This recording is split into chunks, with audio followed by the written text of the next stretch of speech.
Well, welcome to my garden on this fine spring day. It's cloudy and it's beautiful for working outside. It's always busy this time of year. I've got so much repotting to do with the orchids, and everything's growing and trying to get out of control. I was just working with some seedling Neophonetia falcata Fukiran orchids that I had taken out of a compot a few years ago, and I had them I'm out of a flask, and I had them compotted, and they're just getting up to size now where they want to become adults, so I was working on that. Anyway, in today's video we're going to go ahead and take a look around the garden, see what's going on. There's always a lot of things in flower. There's a lot of orchids in flower now, and also I'd like to talk a little bit about the channel and what the future is this year, what I'm aiming for. And so we'll do all that and enjoy. Certainly one of the most beautiful groups of plants has got to be deciduous azaleas.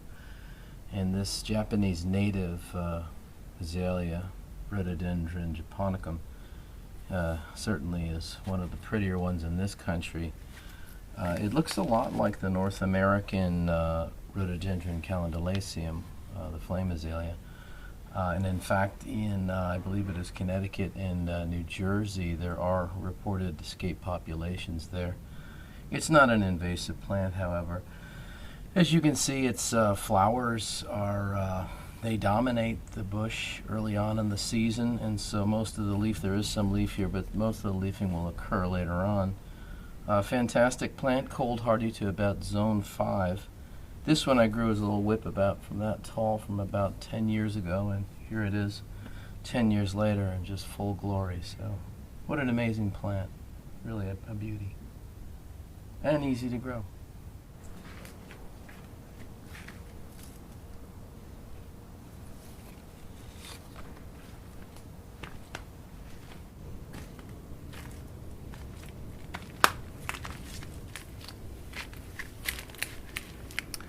An unexpected treat this spring is the flowering of this North American native deciduous azalea. So here we are again, another deciduous azalea.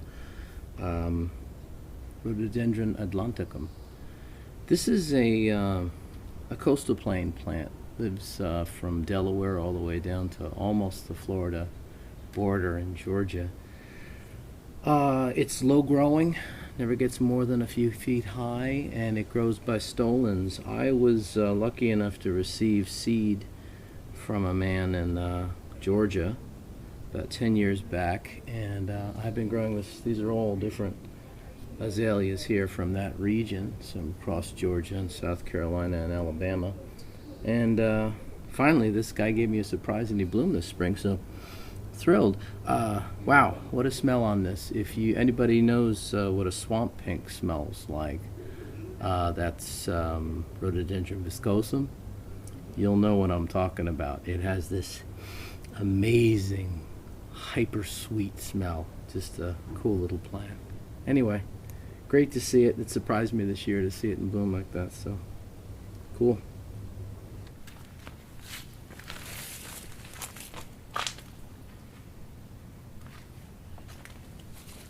Another great group of plants in Japan are the native Calanthe species. This is a complex Calanthe hybrid that has a number of different native species in it, including Discolor, Siboldi, and let's see, this is a Satsuma, so there would also be Saru ebene, which is Tricarinata. Lovely plant. Yesterday I went to a orchid show, and I got this little guy. He's a little another little hybrid. This is a hybrid between two species, Discolor and Izu insularis, and these were naturally found only in the Izu Islands south of Tokyo.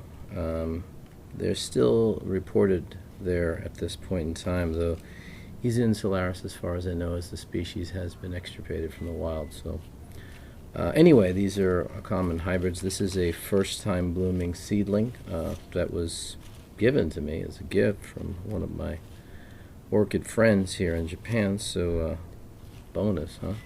Anyway, you can see other videos about that I have talked pretty extensively about these plants. Yeah, nice little plant, and they got a good smell too.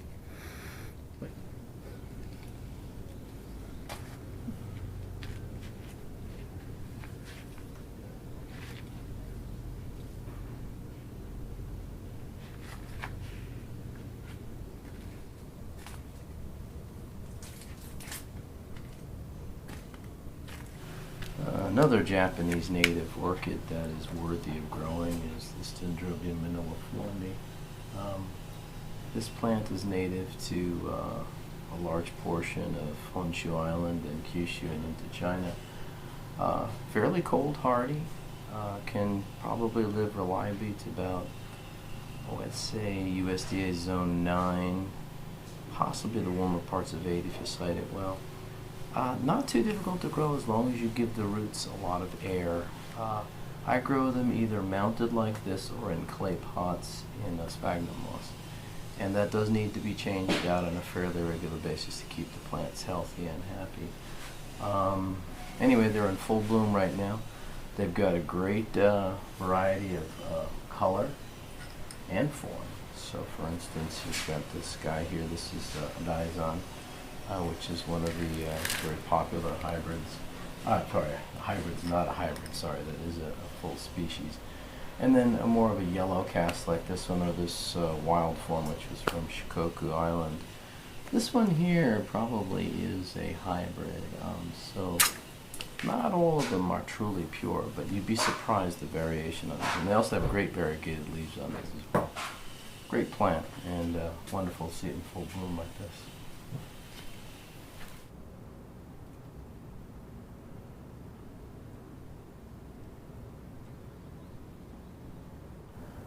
This channel was started back in 2012 just for fun in a kind of a naive way.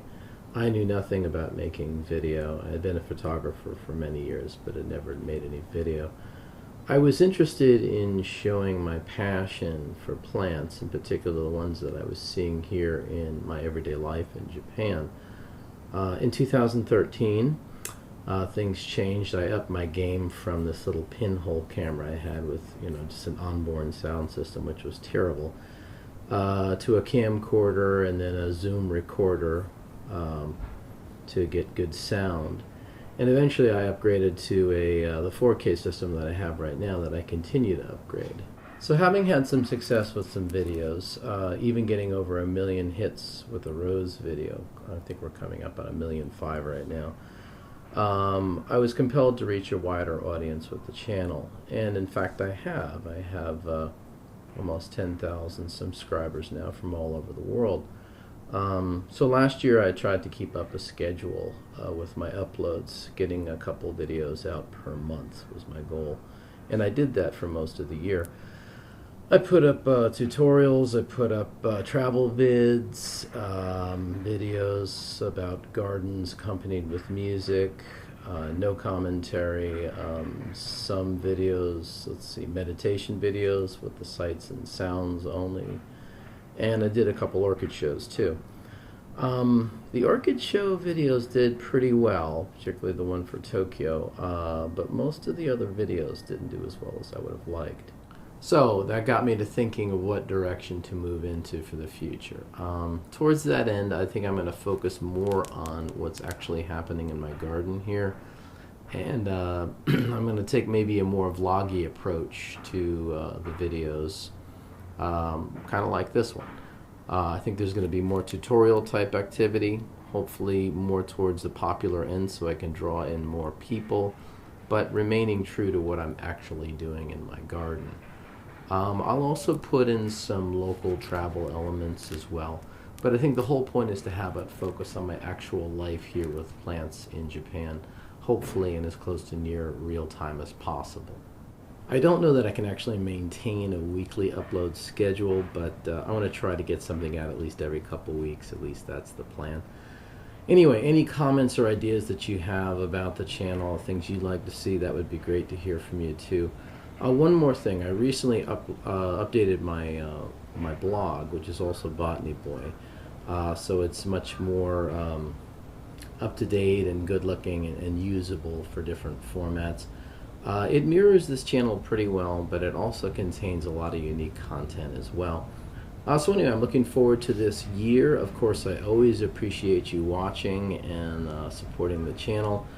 And I really do appreciate any comments you want to give, and if you share the videos, that would be great too.